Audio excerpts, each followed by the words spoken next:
remercions en cette nouvelle année 2026 d'être venus à notre appel.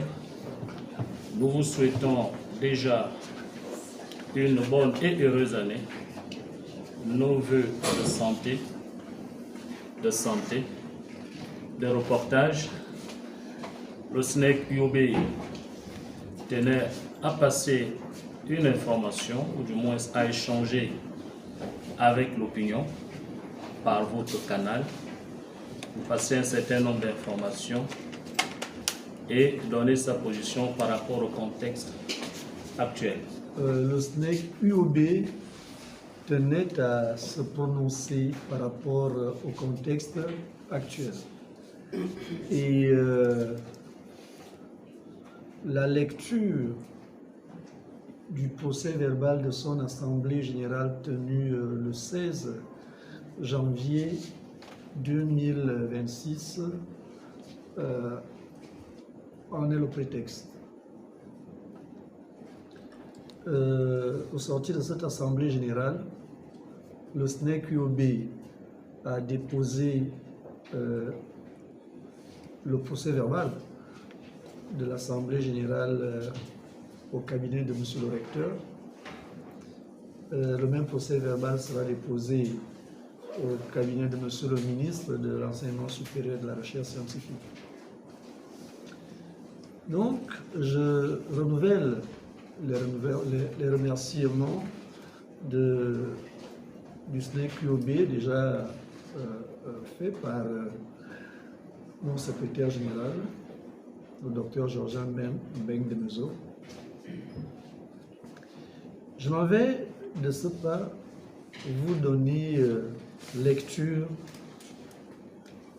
du procès verbal de notre Assemblée générale.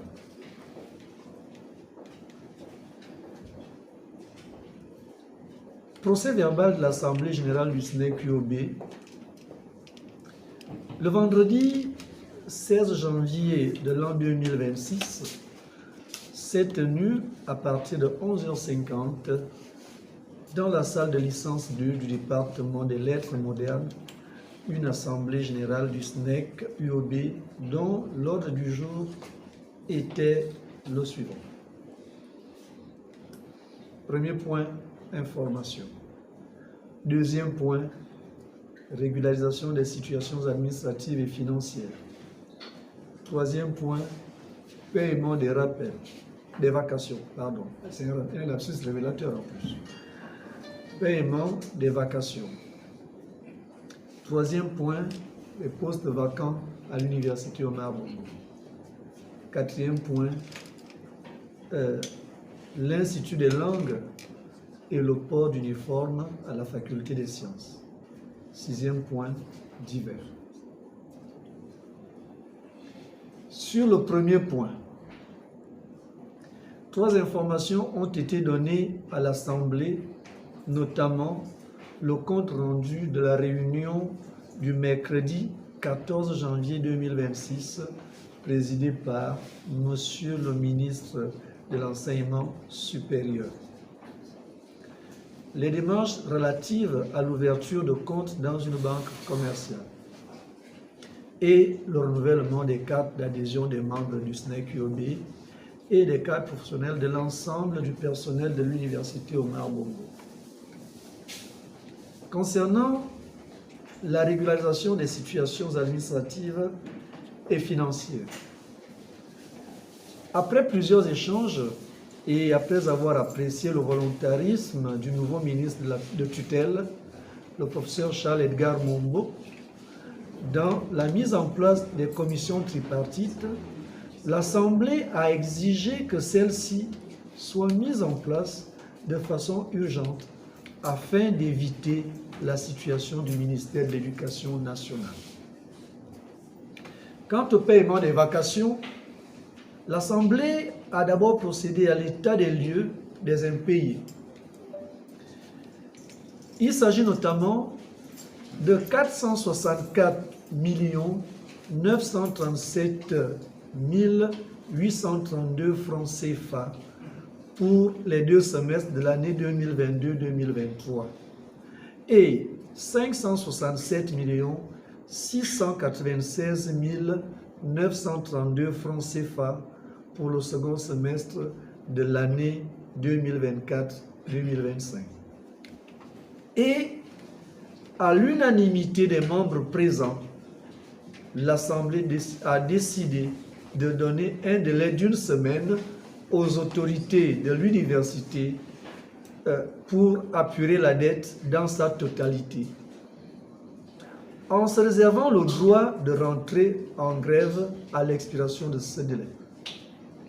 L'Assemblée a tenu à réaffirmer que ce délai d'1 semaine n'est qu'une réactivation du préavis de grève déjà déposé au rectorat le 7 octobre 2025 relatif au paiement intégral de la dette pédagogique de l'année universitaire 2022-2023. À ce jour, seuls 272 109 650 francs ont été payés sur 737 47 402 francs, soit environ un tiers de la dette. Pour ce qui est des postes vacants, l'Assemblée a constaté, pour le regretter, que depuis plus de 2 ans, l'UOB est maintenue dans une précarité administrative avec la vacance des postes tels que un vice-doyen à la faculté de lettres et sciences humaines, des directeurs de département, le directeur de la scolarité centrale depuis la disparition de la précédente, et un vice-recteur depuis la nomination du précédent au gouvernement. Puisque cette situation participe malheureusement et sérieusement du dysfonctionnement de l'administration universitaire, l'Assemblée a exigé que ces postes soient pourvus afin de permettre le fonctionnement optimal de l'institution. En ce qui concerne l'Institut des langues et le port d'uniforme à la faculté des sciences, l'Assemblée a constaté que l'Institut des langues est fonctionnel depuis la rentrée universitaire 2025-2026 sans aucun texte réglementaire ni statutaire et invite les autorités universitaires à se conformer à cette exigence juridique pour sortir l'Institut des langues de sa clandestinité actuelle. Par ailleurs, l'Assemblée a fait remarquer l'absence d'espace pédagogique et administratif devant abriter cet institut avant de revenir sur les mésententes et a invité les autorités universitaires à mieux penser le projet en y intégrant les parties prenantes. Ensuite, et sur tout un autre plan, l'Assemblée a condamné le port d'uniforme par les étudiants de la faculté des sciences. Elle a exigé l'arrêt immédiat de ce port d'uniforme par les autorités universitaires qui doivent prendre leurs responsabilités pour éviter ce genre de dérive. En divers, l'Assemblée a évoqué les conditions de travail difficiles, notamment avec des salles de classe insalubres, non éclairées et parfois fermées, etc. Ces conditions exécrables constituent un obstacle considérable à l'exploitation optimale des salles de classe de 8h à 21h, comme l'exige la réglementation en matière de mise en pratique du LMD. L'ordre du jour étant épuisé, la réunion a pris fin à 14h07, pour le SNEC UOB, le président Mathurin Ovono Hébert.